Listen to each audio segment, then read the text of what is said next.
Hello, Harmony 3. I just wanted to talk about the Harmony 3 practice test number 1 a little bit. First thing is you'll notice that all these chords are in root position. So the root is in the left hand at the bottom here.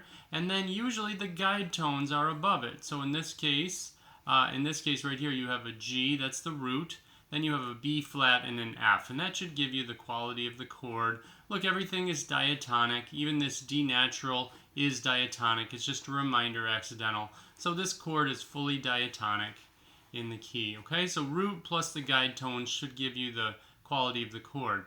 But you're also going to have to look at the melody notes. For example, this is an A flat on this C7 chord. So that will tell you something about the chord. It's a particular tension number.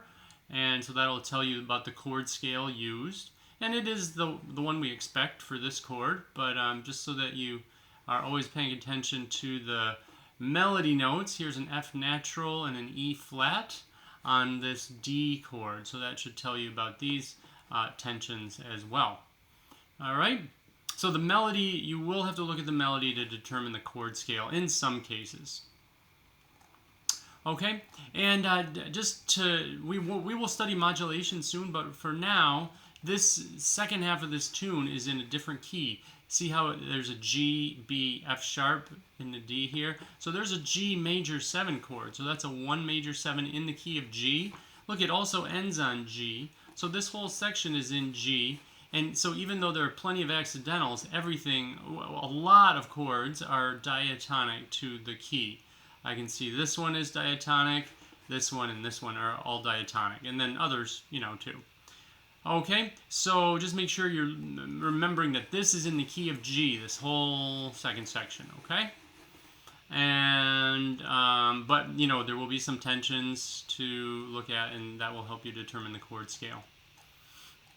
When you're writing the chord scales, just make sure you give it a name.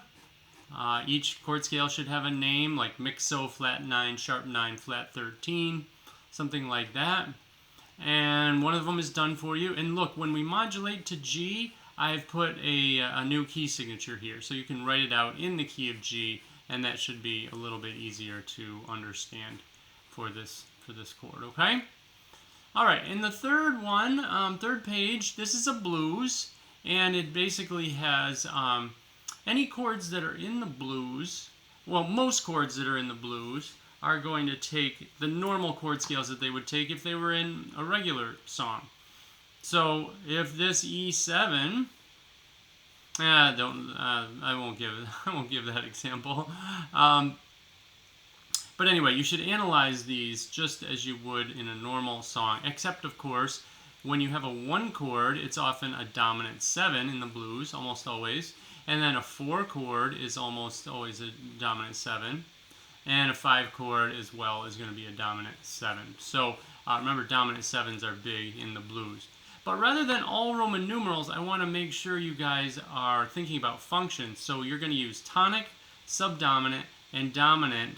So those would be used for the 1 chord, the 4 chord, and maybe the 5 chord. So you put T here for tonic, SD for subdominant. And then when you come to a B chord, B7, so that would be D for dominant. Does that make sense? Okay, but you are supposed to use brackets and arrows to show the 2-5 relationships. Okay, all right, and the 2-5 ones. And then again, I did one of the chord scales for you, and these two are the main ones to focus on. This one is, I'm just asking you on this chord. I'm asking you to choose between 2 scales. Would E Mixolydian work?